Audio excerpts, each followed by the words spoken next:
이제 내일부터 한 주간 동안 가을에 만난 시편이라는 제목으로 특별 새벽 기도회를 진행하려고 합니다. 저는 무엇을 좀 특별히 하는 것을 썩 좋아하지는 않습니다. 그래도 한 번씩 특별이라고 하는 요리를 맛보는 것은 괜찮지 않나 싶어요. 힘든 중에 새벽 기도회까지 참석하려면 더 피곤할지 모르지만 하나님의 은혜를 사모하면서 새벽 바람을 가르고 달려나오실 여러분을 상상합니다. 지난번에 어느 집사님이 그러셨어요. 매일 새벽 기도회에 잘 나오시는 분이라 제가 칭찬이랄까요, 잘하신다고 말을 했더니, 목사님, 새벽 기도회는 당연히 나와야 하는 건데 그런 걸 잘한다고 하시면 부끄러워요. 그래서 그런 말을 들으니까 제가 참 너무 좋던데요. 우리 교회에 이런 분이 계시다는 것 여러분이 꼭 알아주셨으면 좋겠습니다. 저는 싫든 좋든 새벽 기도회에 나옵니다. 이제 나름대로 기도하는 것이나 새벽 기도회에 대한 뭔가 생각이 있지 않겠습니까? 새벽 기도회가 뭘까?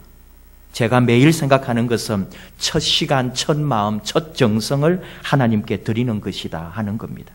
하나님께 모든 것을 드리고 하루를 시작하는 거죠. 이것이 저의 새벽 기도입니다. 조금 더 표현을 해보면 오늘 하루를 나아가서 하루하루가 쌓인 나의 전 인생을 하나님께 맡기고 하나님을 의지하는 거죠. 매일매일 하나님을 의지하는 삶, 이것이 저의 새벽 기도입니다. 여러분도 하나님 의지하십니까? 아니면 다른 누군가를 의지하시나요? 어느 집에도 중학생 딸이 엄마와 사이가 나빠지면 가까이 사는 할머니에게 가서 엄마에 대해서 할머니에게 다 일러 바친대요. 결국은 엄마 품으로 집에 돌아오겠지만은 그래도 자기 편 들어주는 할머니를 의지하고 있는 거잖아요. 거기다가 할머니 댁에서 자겠다고 가방도 싸서 가는데 그 가방 안에 아기 때부터 품에 안고 자던 곰 인형을 꼭 챙겨서 간답니다. 아마 곰 인형이 자기 살아오면서 위로가 되고 의지가 될 때가 있었을 거예요. 엄마는 내맘 몰라줘도, 아빠는 나를 몰라도 이 곰 인형은 항상 내 맘을 알아주고 밤마다 내가 품고 자는 거예요.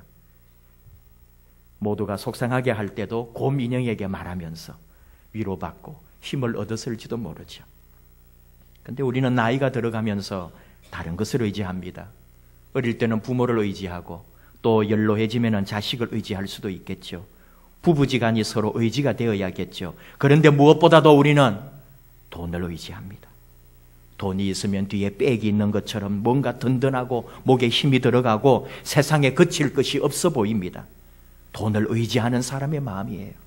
그러다가 돈이 없어지면 의지가 없어지는 거니까, 내가 의지할 곳이 없으니까 낙심하고 병들고 모든 것을 잃어버린 사람처럼 방황하게 되더라고요. 우리가 함께하는 우리 교회가 저와 여러분에게 의지가 되었으면 좋겠습니다. 저에게는 우리 교회를 바라보는 마음이 있습니다. 행복한 교회입니다. 따뜻한 교회입니다. 행복하고 따뜻한 교회가 뭐냐? 어떤 교회냐? 여러분이 교회 오실 때 단 한 번도 억지로 나오지 않는 교회입니다. 설레는 교회, 빨리 가고 싶은 교회, 내가 사랑받는 존재로 있는 교회, 보고 싶은 사람이 있는 교회, 내가 환영받고 존중받고 참 잘 왔다, 오늘 참 잘 왔다, 너무 좋다, 이런 은혜와 감동이 있는 교회를 꿈꾸고 바라봅니다. 교회 와서 마음껏 놀기도 하고 마음껏 떠들기도 하고 재미있게 쉬다 갔으면 좋겠습니다. 좀 더 오래오래 교회에 있고 싶은 교회를 기대합니다. 바라봄의 법칙이라는 게 있죠. 저에게는 바로 그 교회가 보입니다. 여러분도 바로 그런 교회가 저와 똑같이 바라볼 수 있기를 원합니다. 제가 바라본 대로, 여러분이 본 대로 우리 교회가 그렇게 만들어지기를 원합니다. 행복한 교회, 따뜻한 교회, 사랑받고 사랑 주는 교회를 저와 여러분이 함께 그 교회를 향하여 달려가기를 원합니다. 할렐루야. 오늘 주신 시편 146편을 비롯해서 시편 마지막 150편까지는 할렐루야 시라고 불립니다. 모두 다 똑같이 할렐루야로 시작하고 또 할렐루야로 이 시를 끝내고 있어요. 할렐루야는 하나님을 찬양하라 하는 뜻이니까 우리말로는 이 시편들을 찬양시라고도 합니다. 처음에는 하나님을 찬송하라, 하나님을 찬양하라 외친 후에 그리고는 누구를 의지할 것인가 하고 문제를 제기해요. 누구를 의지할 것인가? 그 의지할 대상을 찾아가다가 오늘 말씀 같은 경우에 5절에 여호와 자기 하나님에게 자기의 소망을 두는 자는 복이 있도다라고 하는 목표에 이르게 됩니다. 그리고는 우리가 하나님을 의지하고 하나님을 찬양할 이유가 무엇인가라고 하면서 또 답을 만들어갑니다. 하나님을 의지하라는 거예요. 의지한다고 하는 것은 몸을 기댄다는 말이거든요. 힘들 때 기댈 사람이 있다는 것. 누군가에게 기대어 쉬고 있는 모습, 그런 사진이나 그림을 보신 적이 있나요? 얼마나 행복해 보이는지 모릅니다. 예수님이 유월절 마지막 식사를 하실 때 요한복음 13장 23절에서 보여줍니다. 예수의 제자 중 하나 곧 그가 사랑하시는 자가 예수의 품에 의지하여 누웠는지라. 그 다음 25절에 그가 예수의 가슴에 그대로 의지하여 말하되 주여 누구니까 하는 장면이 있어요. 여러분도 그 모습이 생각이 나죠? 이스라엘의 식사 문화지 않습니까? 비스듬히 누워서 밥을 먹고 사람들과 만나서 얘기하고 나누고 그래요. 바로 그 사랑받는 제자는 요한으로 생각하는데 그 예수님의 가슴에 기대어서 예수님에게 이렇게 말을 건네고 그 편안함과 자유함 속에 예수님, 그 선생님 가슴에 기대어 있는 모습을 우리가 상상해 보는 거예요. 사람은 누구나 의지하고 또 누군가를 바라고 무엇인가를 기대하며 살게 되어 있습니다. 우리는 누군가를 의지하도록 창조되었어요. 육신뿐만이 아니라 우리의 마음도 어딘가에 기대어 도움을 받으려 합니다.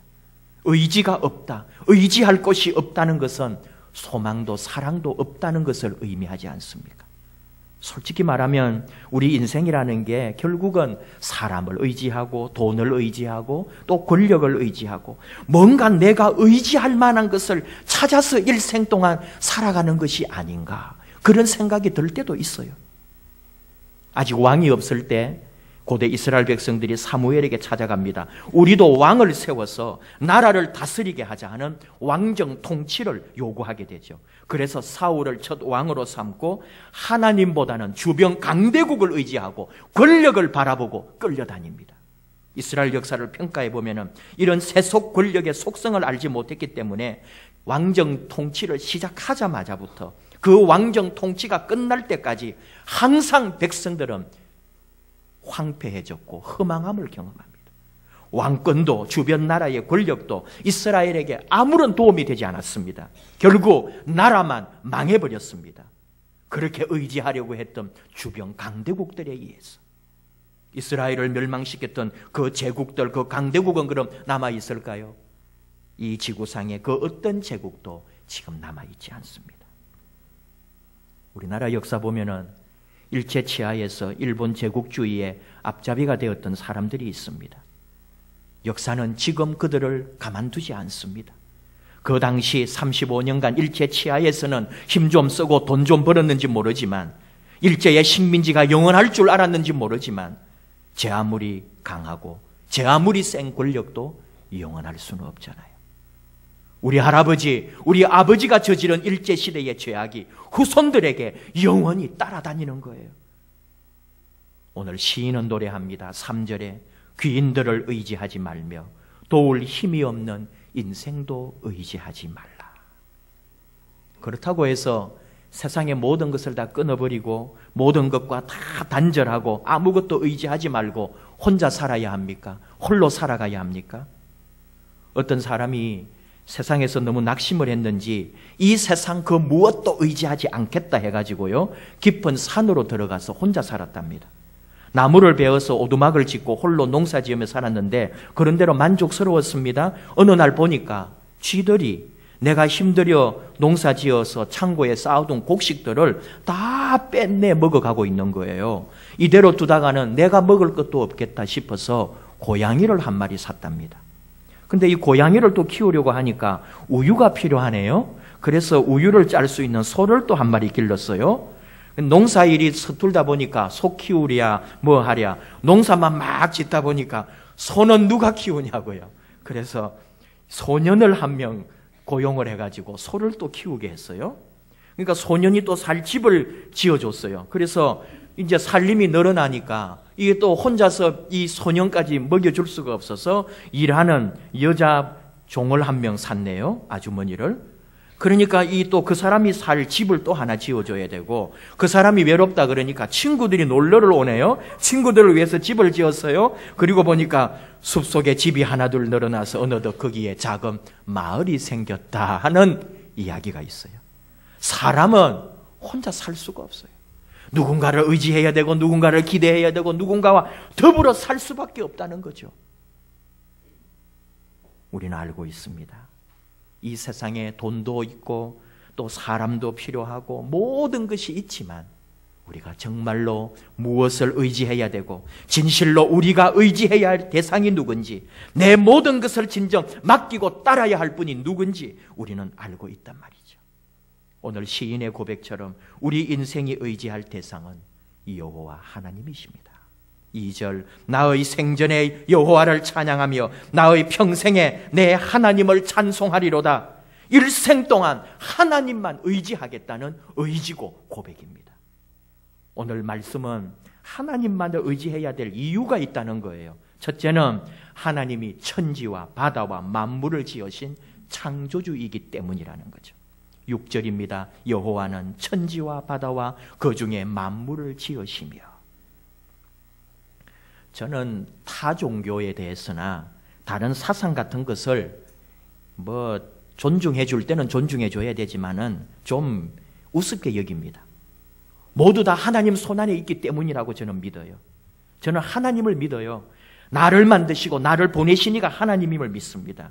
하나님이 나를 가장 잘 아신다고 믿습니다. 이 세상에 어떤 진리가 있고 어떤 사상이 있고 어떤 종교가 있어도 다 하나님 손안에서 나왔고, 하나님이 그들을 다스리고 언젠가 하나님이 불어버리시면 아무것도 아니라는 걸 저는 믿어요. 나를 아시고 나의 고통과 아픔과 내가 원하는 것도 아시는 하나님, 이 온 세상 천지를 만드시고 다스리시는 창조주 하나님을 믿어요. 그 하나님이시기 때문에 하나님을 의지해야 된다는 거예요. 두 번째는 하나님을 의지하는 이유는 하나님께서 영원한 진실하심을 지키시는 분이기 때문이라는 거죠. 6절 끝에 영원히 진실함을 지키시며 라고 고백합니다.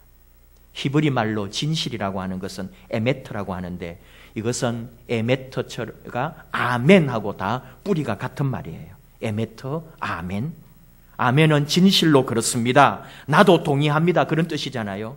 진실하다, 에메트가 바로 그런 거예요. 거짓이 없고 편협함이 없고 신의를 지키는 그런 것을 말합니다. 하나님이 그런 분이라는 거예요. 우리가 습관적으로 할렐루야 아멘 그러잖아요. 이 할렐루야와 아멘이 항상 같이 있다는 게 중요해요. 오늘 이 시편도 할렐루야와 에메트를 같이 쓰는 거예요.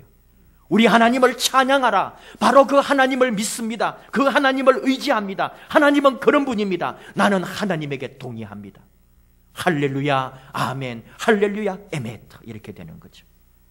그래서 이 시편 146편에서 150편까지가 할렐루야 아멘, 할렐루야 에메트가 있어서 더 귀한 시가 되었어요.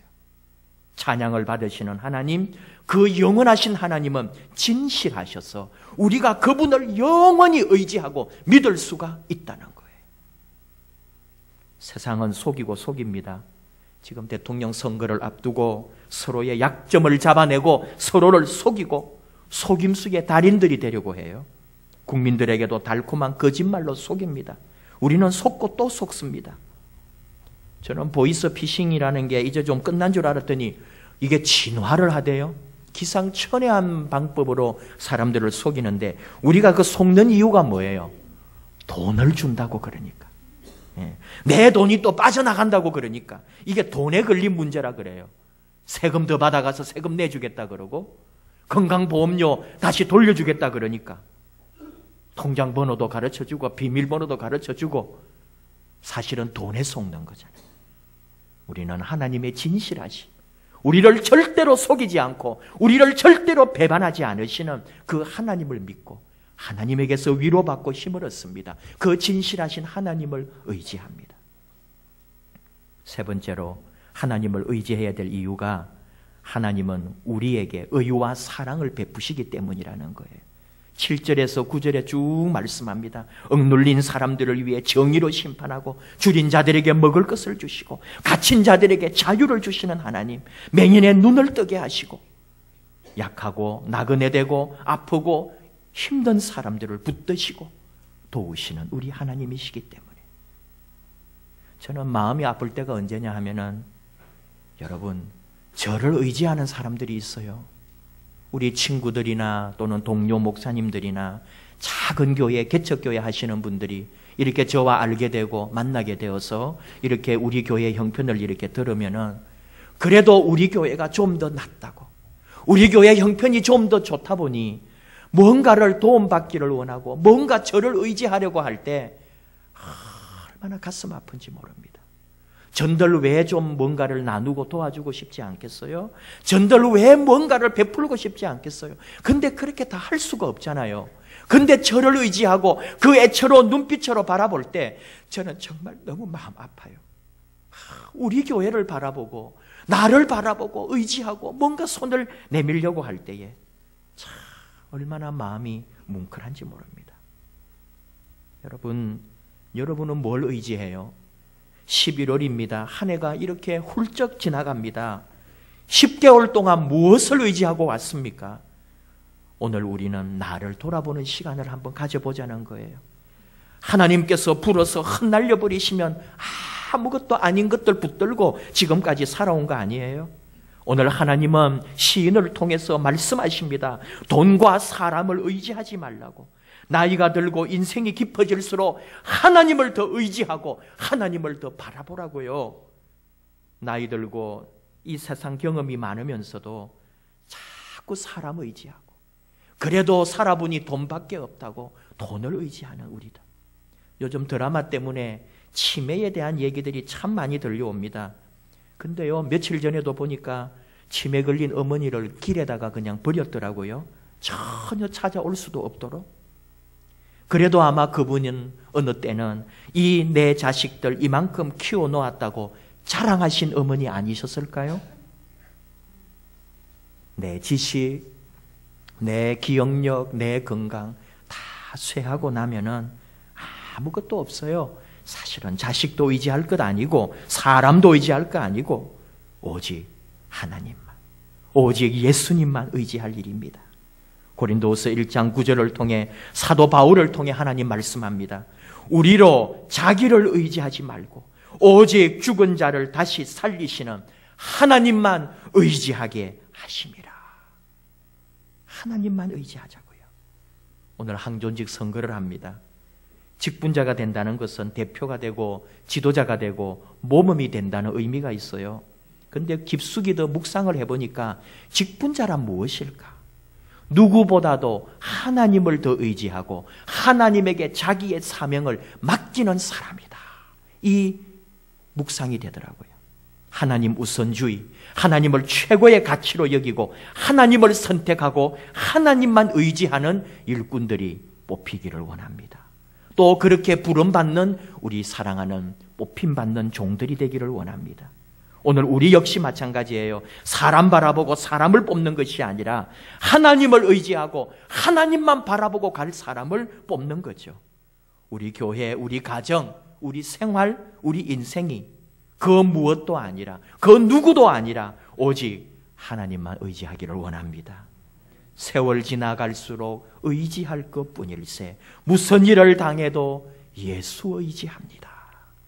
이제 우리 설교 후에 부를 찬송 가사 그대로 언제나 어려운 일 당할 때 오직 우리 하나님, 우리 예수님만 의지하고 예수님 의지함으로 내 삶의 문제가 풀리고 하나님 의지함으로 우리 가정의 어려움이 풀려지는 복과 은혜를 누리는 저와 여러분 되기를 축복합니다.